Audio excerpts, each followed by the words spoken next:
thurwa ka. Jaduong' Ogada ka koro ing'iyo wach mar ng'anyo ni be nyalo kelo duoko koso koro ochopo sama jotelo onego bed abeda piny mondo gigo mbaka? Trevor, ng'anyo osekelo duoko mang'eny e Kenya ka saidi.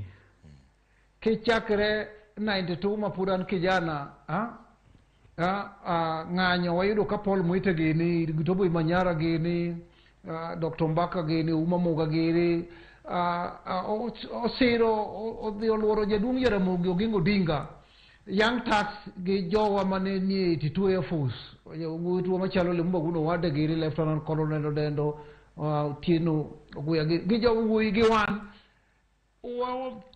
Ng'anyo ne omiyo wakelo section 2A ma Moi o repeal.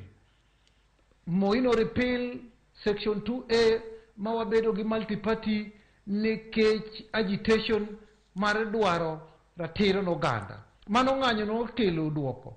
Ng'anyo chako kelo duoko e katiba 2010. Jopiny ochako keto ng'anyo.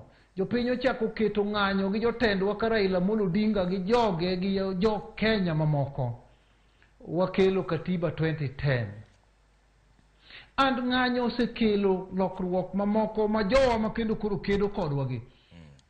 Ma osebedo beneficiaries. Gin ma gisebedo jogo ma wakedo matek, wachwero remo matek. Nikech onge Trevor, onge lokruok moro mosebedo Kenya ka bang' Kenya yubedo yudo uhuru margi. Onge Kenya all the way from 1963 ma osebetie ma jaluo ok emotele mbele. So en gima nyalore ni ng'anyo ma emomiyo nokete katiba. Ok dine nyal kete katiba ka ok nonyal kelo production. But kakitime jothurwa. Ing'e ni kata kane Musa Nyasaye miyo Musa the command mondo los Noah actually. Kane Nyasaye miyo Noah the command mondo los yie nodwa ketho piny. Noah nochiko ite mo Nyasaye ong'ise nolos yie to kaw gimoro amora mochweyo ariyo. Ka en winyo to ariyo, ka en dhiang' to ariyo, ka en dhano to ariyo. Gik Nyasaye gi te ne omiyo Musa Noah noketgi e yie ariyo.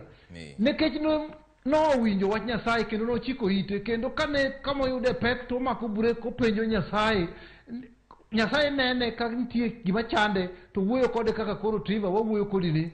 To nowinjo kendo notimo ne ji odhi Kanaan, ne ji ochopo kuma nonego be ji dhiye. Kata ka nochopo kama nochopeno to nowe ji kochopo ka koro go kendo ji ong'ado loka modhi. Awinjo ka muma bende ing'eyo Jaduong' Ogada to koro jodolo